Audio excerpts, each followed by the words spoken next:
que j'ai reçu depuis que je suis avec le Seigneur, on va dire, je suis dans la joie que je vis avec le Seigneur. Voilà.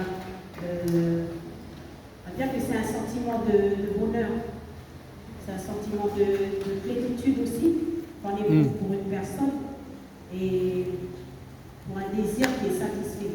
Voilà, quand on reçoit un cadeau, quand on reçoit une bonne nouvelle, ou bien quand on va dire les examens qu'il y a eu pas longtemps là, alors on est content, on est dans la joie. Mais à côté de ça, on va dire aussi qu'il y a des choses. Dire que le Seigneur il a fait qu'on n'est pas toujours dans la joie.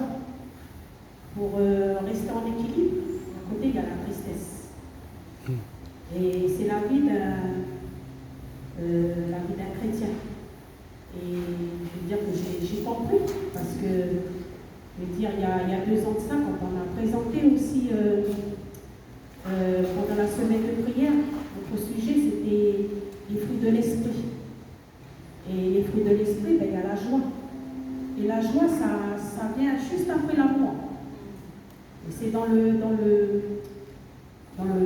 Bible, dans Galates 5, verset 22. Et c'est les fruits de l'amour, les fruits de l'esprit, c'est l'amour. Et vient en 2e position la joie. Et en 3e position, la patience. Et je me demandais, mais pourquoi les 3,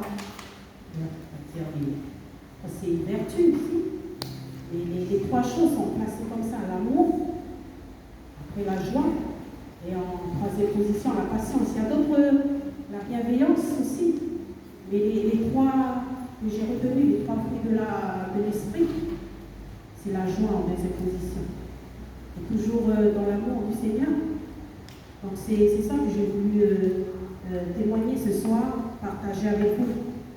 Voilà, tous nos enfants, ils sont derrière nous. Il y en a qui ont passé les examens.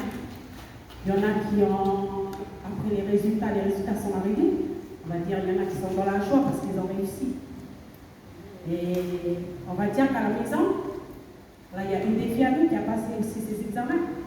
Mais je dis que le Seigneur, on dirait qu'il m'a préparé.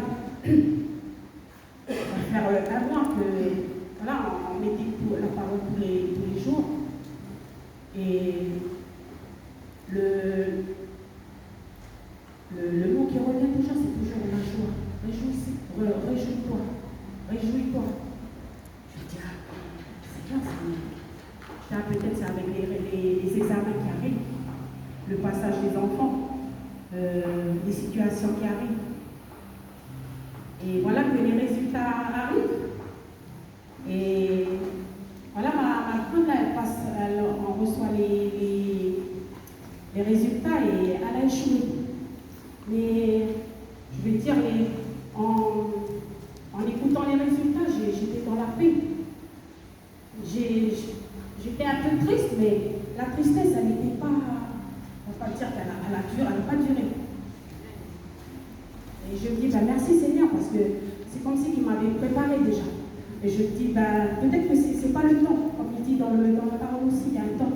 Il y a un temps pour planter, il y a un temps pour récolter. Je me dis, je prends ça pour une épreuve. Et je suis là pour aussi encourager les enfants qui sont là. Il y en a qui ont réussi. Et pour ceux qui ont échoué, allez, on reprend encore le flambeau pour l'année prochaine. C'est pas fini. Avec le Seigneur, il y a toujours de la joie. Et la joie pour lui, c'est que, voilà, on va accepter le Seigneur pour qu'on soit avec lui dans son royaume, parce qu'il a nous a préparé dans notre place. Voilà le petit témoignage que je voulais partager avec vous ce soir sur la joie. Donc on est toujours dans la joie, même si on a des hauts et des bas, des situations, mais avec le Seigneur, on est toujours dans la joie. Voilà. On est dit Amen. Amen.